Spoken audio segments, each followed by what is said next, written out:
Good afternoon, class. In today's class on vaccine, I will cover the cold chain, basic immunology, mechanism of action of vaccines, and adverse event following immunization.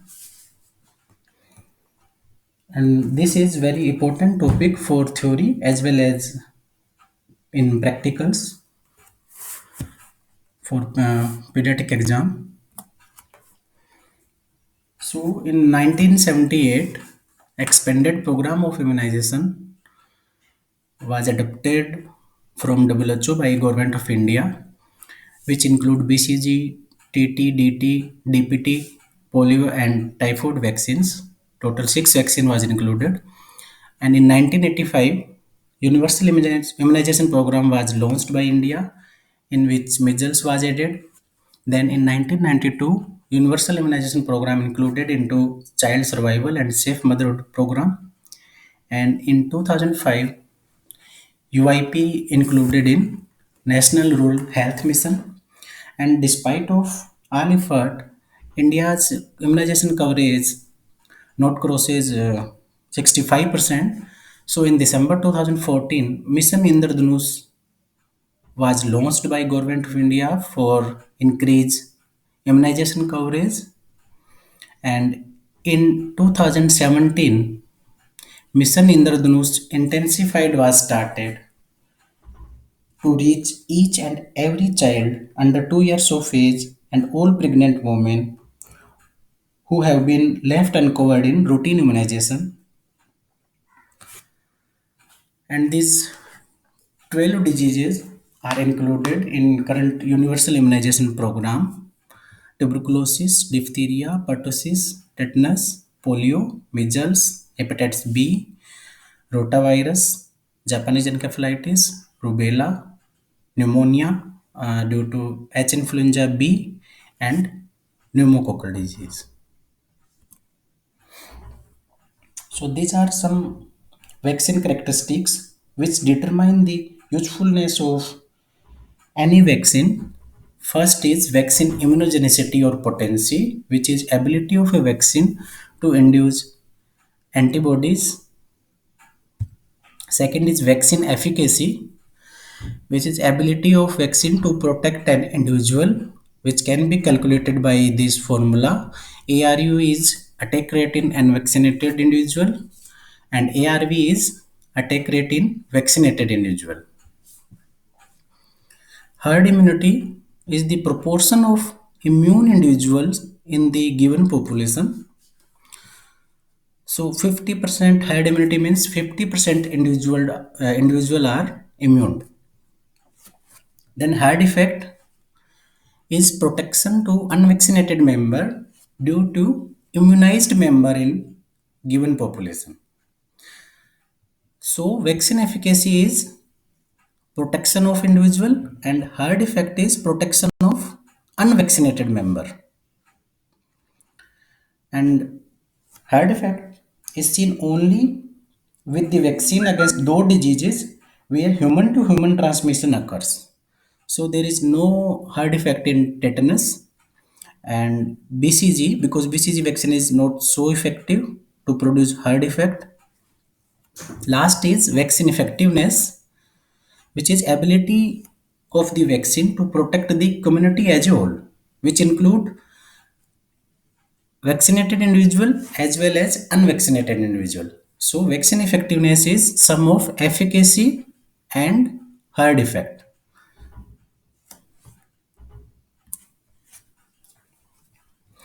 Then a vaccine must have two characteristics. One is safety and other is potency. Once vaccine potency is lost, it cannot be regained and the damaged vaccine must be destroyed. Vaccine lose their potency due to either exposure to excessive heat or excessive cold or light. So optimum temperature range of refrigerated vaccine is between 2 degrees centigrade to 8 degrees centigrade, and optimum temperature range for frozen vaccines is minus 15 degrees centigrade or lower than 15 degrees centigrade. And some vaccine should be protected from light, and should be kept in dark condition. This picture is showing heat and freeze sensitivity of vaccine. So OPV and measles are most heat sensitive vaccines, and vaccines containing tetanus toxoid and hepatitis B are most freeze sensitive vaccine. And IPV is both heat and freeze sensitive vaccine.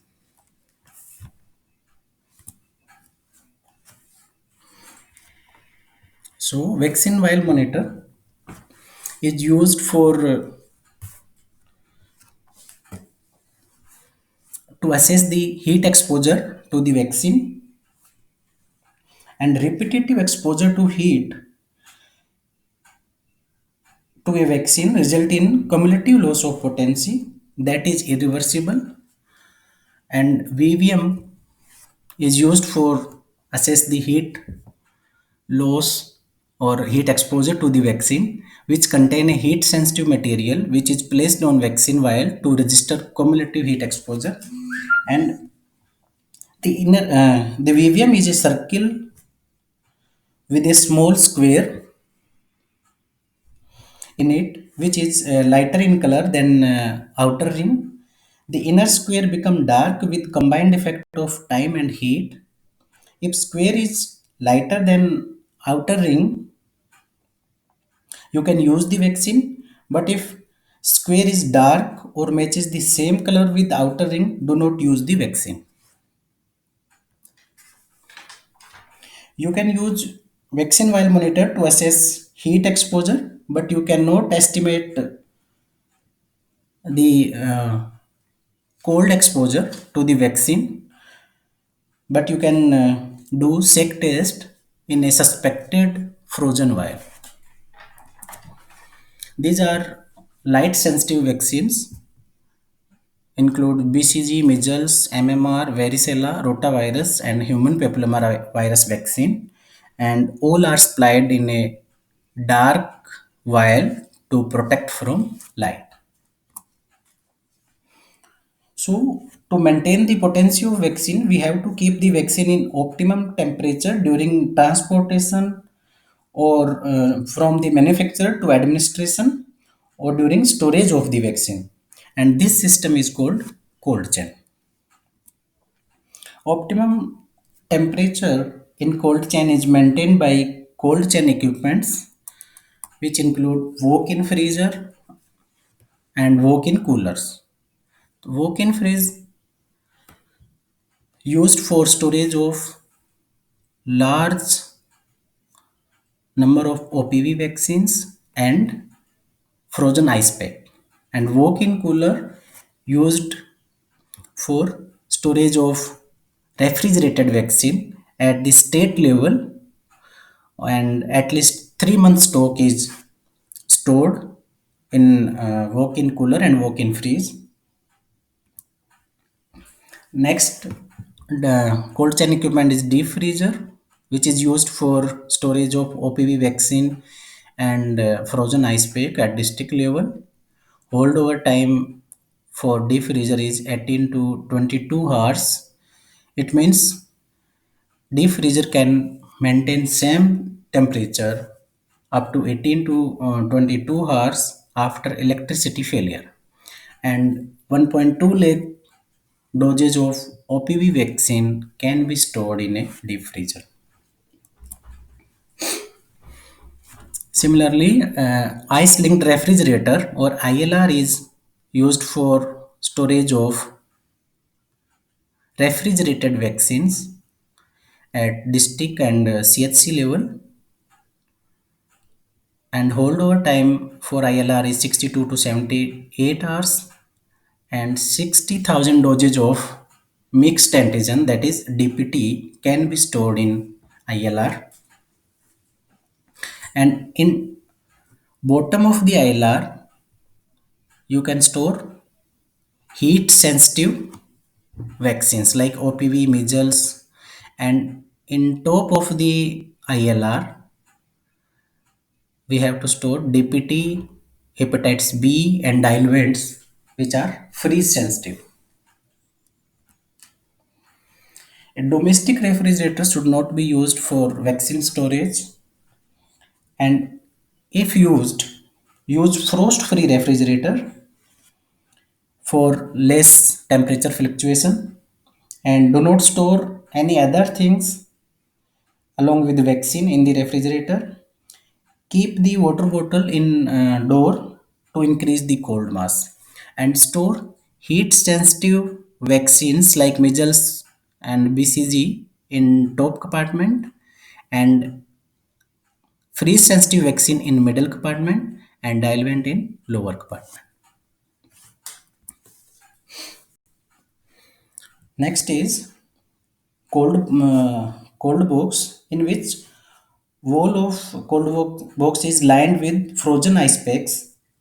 It can be used at the time of electricity failure, and holdover time is 6.5 to 10 days, and 6,000 doses of mixed antigen can be stored into cold box. Last equipment is vaccine carrier,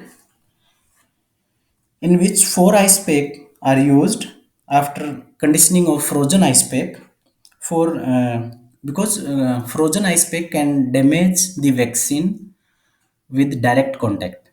So first condition the ice pack by placing it on room temperature till they sweat, and then check it by shaking or listening for water, and then use in vaccine carrier. Holdover time of vaccine carriers is 20 hours, and storage capacity is 16 to 20 vials of mixed antigen.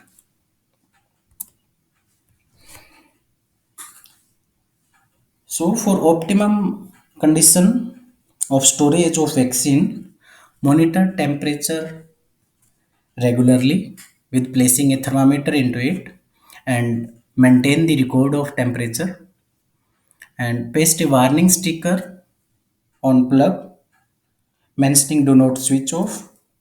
Staff should be trained in handling vaccine. Keep the vaccine in labeled transparent box. Follow FIFO and FIFO policy. FIFO is first expiry, first out, and FIFO is first in, first out. So, any vaccine near expiry should be used first, and any vaccine received first should be used first if expiry is same. Then do regular defrosting, avoid overloading of vaccine, arrange secure and alternate power supply, and only vaccine should be stored in ILR, and maintain the cool mass. As per WHO open vial policy, multi-dose vial of DPT, TT, OPV, and hepatitis B can be used up to 1 month if expiry has not passed, stored in appropriate condition, while septum is not submerged into water, and aseptic technique was used. And multi-dose vial of measles and BCG should be discarded within 4 to 6 hours after reconstitution or at the end of session. And single dose vial vaccine should be used within half an hour of reconstitution. Now come to immunology of vaccine. We can divide immunity broadly into innate immunity and adaptive immunity. Innate immunity is provided by skin mucosa phagocytes like neutrophil, monocyte, macrophages, NK cell, and dendritic cells. And innate immunity is non-specific and comes into play immediately after pathogen entry, and response is antigen independent because it is non-specific, and no memory cells will be formed. And adaptive immunity is provided by B and T lymphocytes, and it is specific or particular for antigen. Innate system trigger it by presenting antigen to B and T cell.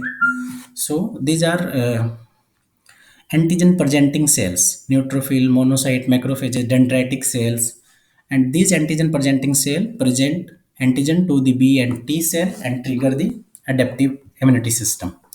And there is lag of time between exposure of the antigen and maximum response. And this system is antigen dependent and memory cells are formed in the last. Adaptive immunity can be divided into humoral immunity and cell mediated immunity. So, humoral immunity is provided by B lymphocyte, which is principal defense mechanism against extracellular microbes and toxins. And B lymphocyte secretes antibody and act by neutralization, complement activation, opsonization, and also prevent colonization. And polysaccharide antigen, which are weak antigen, can activate only humoral and immunity response. Whether cell mediated immunity is activated by helper and cytotoxic T cell, principal mechanism against intracellular microbes, and helper T cells secrete cytokinins which further stimulate proliferation and differentiation of T and B cells, NK cells, macrophages, like in BCG vaccine, which is T cell dependent antigen. Then cytotoxic T cell act by lysing an infected cell, and protein antigen or any polysaccharide antigen with protein carrier or live vaccine can activate both humoral as well as cell mediated response. On the basis of source of immunity, we can divide active and passive immunity into active and passive immunity. Active immunity is acquired through natural infection and through vaccination, and passive immunity is acquired through maternal antibodies and by transfusion of IVIG or immunoglobulins. Then vaccine can be divided into live and killed vaccine. Live vaccine include live attenuated organism for vaccination, and example are BCG, OPV, measles, MMR, and chickenpox. Killed vaccine further divided into three types. One is whole cell, which is used in pertussis. Second is toxoid. Toxoid used in diphtheria and tetanus vaccine. And third is subunit vaccine, which is further divided into two: protein antigen and polysaccharide antigen. So, protein antigen is used in hepatitis B and hepatitis A vaccine, where polysaccharide of capsule is used as an antigen in meningococcal, H influenza B, pneumococcal, and typhoid vaccine. It can be conjugated if conjugated with a protein carrier to increase the immunogenicity of the antigen, and can be unconjugated. Unconjugated polysaccharide vaccine are containing weak antigen and low antibody titer. Then combined vaccine are those with more than one agent, like pentavalent vaccine, DPT vaccine, and polyvalent vaccines are those with two or more strain of same species, like OPV, rotavirus, PCV.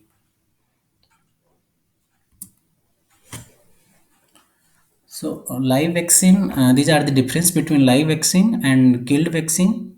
Live vaccine can multiply and disseminate in body and activate multiple lymph node, and there is no need of booster doses due to continuous multiplication of the organism in the body, mostly given by subcutaneous route and migrate through the lymphatics. In live vaccine, there is more interference with each other if given simultaneously, and two live vaccine can be given with different routes at different site on same day or 4 week apart. In killed vaccine, Killed vaccine only activates local lymph node, so immunogenicity is lower and usually given by IM route because IM route is more vascular and recruit more antigen presenting cells, and there is less interference with the killed vaccine if given simultaneously and can be given at different site on same day. In some vaccines, antigen is conjugated with protein carrier and adjuvant to improve immunological response, like in polysaccharide vaccines. Then mechanism of action of vaccines at the injection site, antigen attract local and systemic dendritic cells, monocyte, neutrophils, and these antigen presenting cells present the antigen to nearer lymph node and spleen and activate the B and T cells. So, immune response for vaccine depends on type of antigen. First, there are three types of antigen: polysaccharide antigen, protein antigen, and live vaccine. So, first is immune response to polysaccharide antigen. Polysaccharide antigens, when polysaccharide of capsule from the organism is used as antigen, which is T cell independent antigen, like in pneumococcal, meningococcal, H influenza B, and Salmonella typhi. So, at injection site,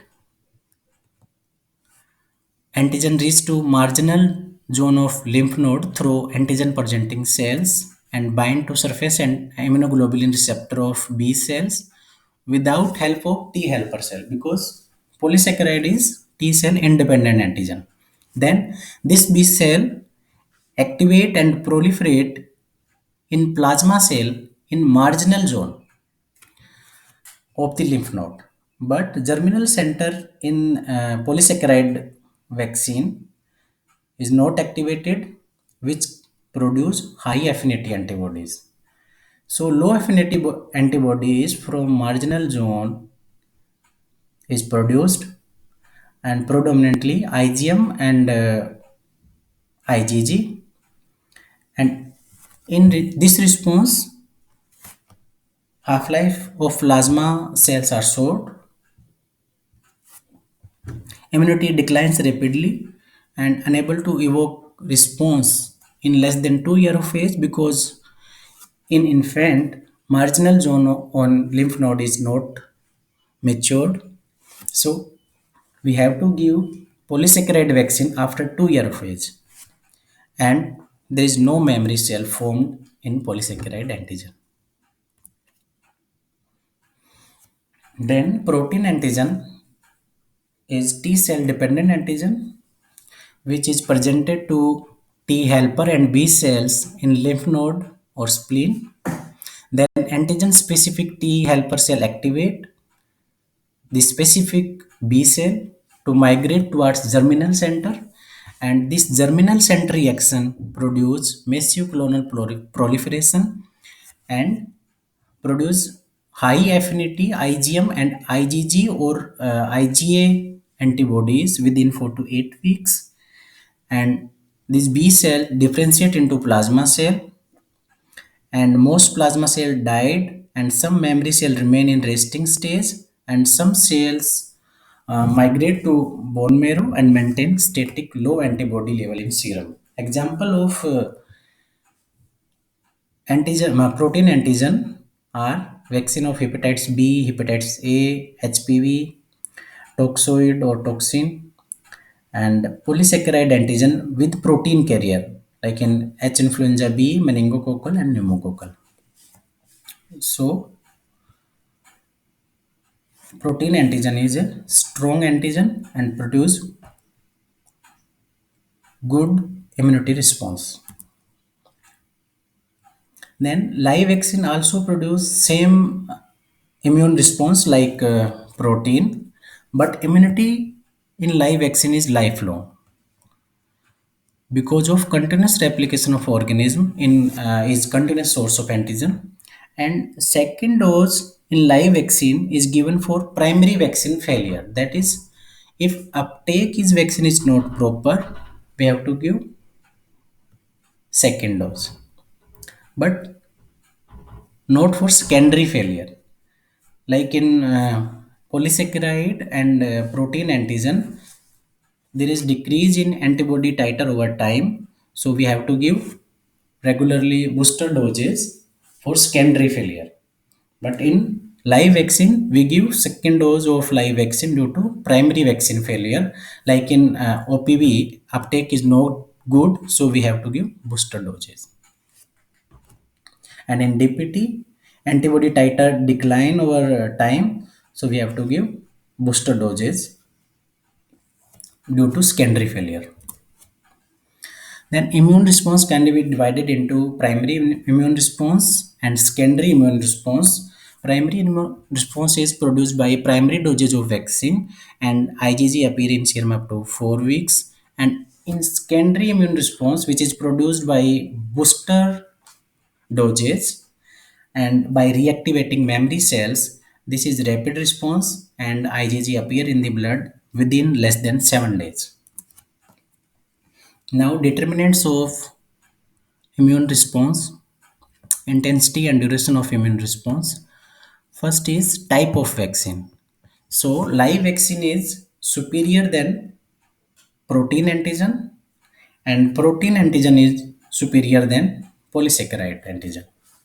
And response is also depend on adjuvant used in vaccine, which act by modulation of antigen delivery, persistent release of the antigen, immunomodulatory action of the adjuvant by enhancing T helper cell response. Then antigen dose also contribute for immune response. If dose is more, availability of vaccine is will be increased and response will be better.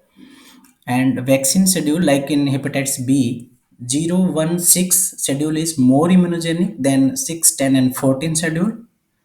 So there should be 4 week of gap between primary doses and at least 4 to 6 month gap between booster doses. And other factor are age at immunization, like polysaccharide vaccine can be given only after 2 years of age after maturation of marginal zone of lymph nodes. And route of vaccination, like IM route is more vascular for killed vaccine, and it recruit more cells, antigen presenting cells.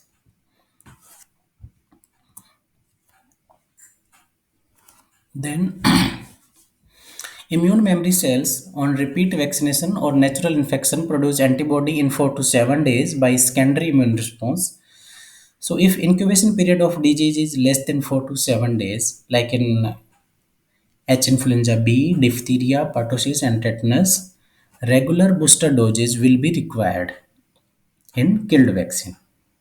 But in diseases where long incubation period, like in hepatitis A, hepatitis B, that does not require booster dosing, and natural infection will activate the secondary immune response.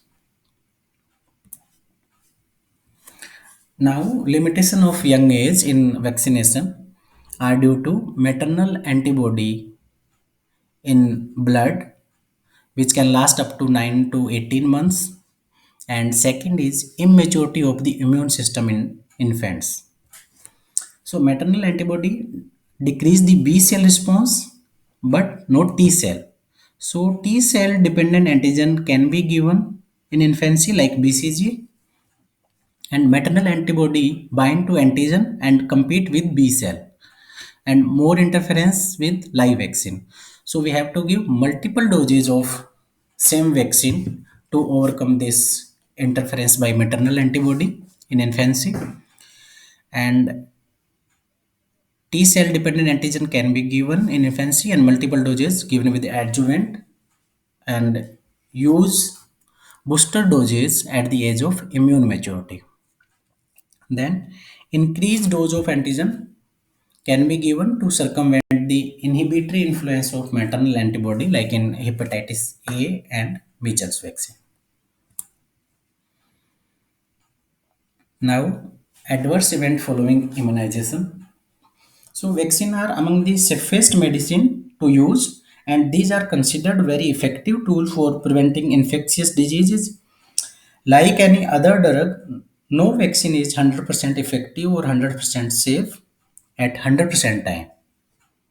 So, an adverse event following immunization is any untoward medical occurrence which follows immunization and which does not necessarily have a causal relationship with usage of the vaccine. This definition is revised in 2015, and the adverse event may be any unfavorable or unintended sign, abnormal laboratory finding, symptom, or disease. We can classify these AFIs into five categories. First is vaccine product related reaction, second is vaccine quality defect related reaction, third is immunization error related reaction, fourth is immunization anxiety related reaction, and fifth is coincidental events. So, first is vaccine product related reaction. An AFI that is caused or precipitated by a vaccine due to one or more of the inherent properties of the vaccine product, like limb swelling in DPT vaccine, even after proper technique is used. Then, second is vaccine quality defect related reaction. An AFI that is caused or precipitated by a vaccine that is due to one or more quality defect of the vaccine product, including its administration device as provided by the manufacturer. Example is vaccine associated paralytic polio due to defect in inactivation of the polio virus. So we can divide these reaction into minor reactions and severe reactions. Minor reactions caused when recipient's immune system react to antigen contained in the vaccine. Immune response to the vaccine's antigen can cause local and systemic reaction like pain, fever, swelling, and loss of appetite. Other vaccine component can also trigger reaction like adjuvants, stabilizers, preservative. A good vaccine keeps even minor reaction to a minimum while producing best possible immune response. And minor vaccine reaction are part of body's immune system and occur more often than severe but usually heal. Then severe reactions include serious reactions and severe reactions other than serious reactions. So serious reaction include death, inpatient hospitalization, persistent or significant disability, and AEFI clusters, which we will discuss later. And severe reaction can be disabling and rarely life threatening. Most do not lead to long term problems, and all the severe reaction must be reported. Example of severe reaction include non-hospitalized cases of anaphylaxis that has recovered, high-grade fever, hypotonic, hyporesponsive episodes in DPT vaccination, and sepsis, etc. So, third type of immunization of AFI is immunization error-related reaction. An AFI that is caused by inappropriate vaccine handling, prescribing, or administration. So, immunization error related reaction can be caused by non sterile injection, reconstitution error, injection at incorrect site, vaccine transported or stored incorrectly, and when contraindication of the vaccine ignored. So, first is non sterile injection, which can lead to local injection site reaction, local abscess, toxic shock syndrome, bloodborne transmission of the disease, and even death. Second is reconstitution error can lead to local abscess, ineffective vaccine, and effect of drug, which is mistakenly injected instead of vaccine, like insulin, oxytocin, muscle relaxant. So never keep any drug with the vaccines. Next is toxic shock syndrome and even death. Then injection and at incorrect site like BCG given subcutaneously or DPT given superficially can lead to local reaction or abscess and sciatic nerve damage. Then vaccine transported or stored incorrectly leads to increased local reaction due to frozen vaccine and ineffective vaccine. When contraindication are ignored, it can lead to avoidable severe reaction. Like if you are giving a live vaccine in a HIV patient, it can lead to fulminant disease. Now, definition of cluster of events, which is a serious type of AFI. So, cluster of event is defined by two or more cases of the same adverse event related in time, place, or vaccine administered. Clusters can be usually associated with a particular health facility or with a particular vial or batch of vial that has been inappropriately prepared, contaminated, or inappropriately stored. Fourth category is immunization anxiety related reaction, which is arising from anxiety about the immunization and include fainting, hyperventilation, vomiting, and convulsion. Fifth is coincidental events like a fever occurs at the time of vaccination as a temporal association, but in fact it is caused by malaria. So, coincidental events are inevitable when vaccinating children, especially during a mass campaign, and expected coincidental events can be estimated by normal incidence of disease and death in this age group. We can prevent AFI by training of the staff, proper storage of the vaccine in appropriate condition, using aseptic precautions, counseling of the parents before vaccination, reporting each AFI and proper investigation of each AFI, and observe the patient up to 15 minutes after vaccination in the well baby clinic, and resuscitation kit should be ready in well baby clinic. No other drug should be used in cold chain equipments, and reconstitute the vaccine with appropriate diluent provided by the manufacturer, and follow up every vaccination case for any AFI. So last topic is vaccine development, which include three phases. Phase first is trial conducted on some healthy human volunteers for vaccine immunogenicity and safety. In phase second, same trial is conducted on larger population, and in phase 3, trial is randomized control trial in large number of subjects assessing safety and efficacy of the vaccine. Then cost effectiveness analysis conducted prior to introduction in national program, and data on effectiveness and more data on safety emerged following widespread use of the vaccine into national program or